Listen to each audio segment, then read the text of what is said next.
The human psyche has three parts, which influence all our behaviors. This is according to a psychological theory of Freud.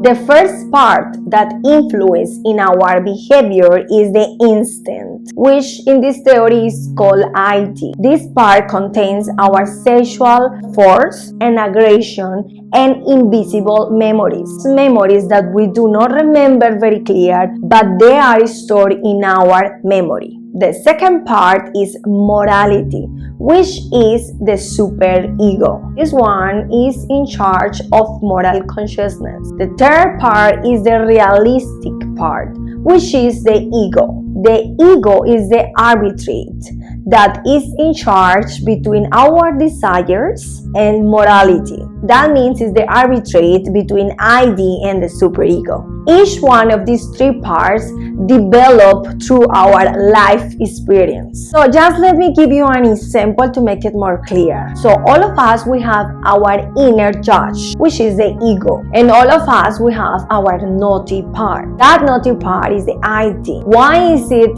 the naughty part? It's because it is controlled by the immediate gratification of all desires, needs, and wants. And our superego is the one that tells us what is right and what is wrong. For example, all babies are governed by the instinct. That is because they are governed only by gratification. They have no reasoning yet, meaning that when a baby is hungry, tired, sleepy, or dirty, that baby won't stop crying until all those needs are met.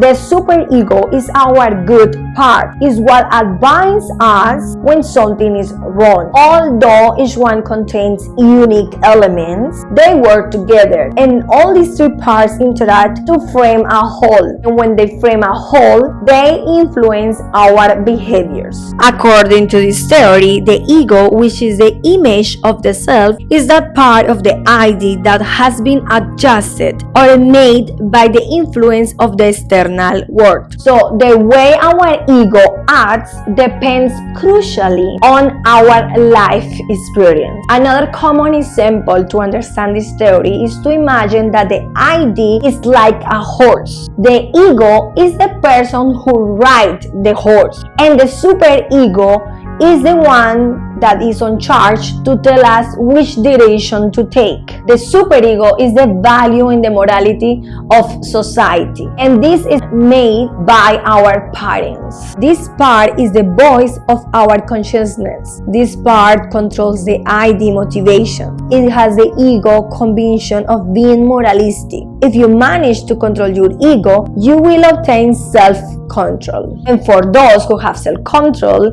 it's very clear that they have a healthy ego. So in the parents' hands is the duty to help this child to grow up having a healthy ego. It is very clear, thanks to this theory, that all of us, we are the result of our parents, of our childhood. Personally, I love this theory because this theory explains very well why some people behave the way they do. The best of this is that you can still change that. You can work daily to develop a healthy ego and great behaviors. Thank you so much for watching this video and making this world a better world.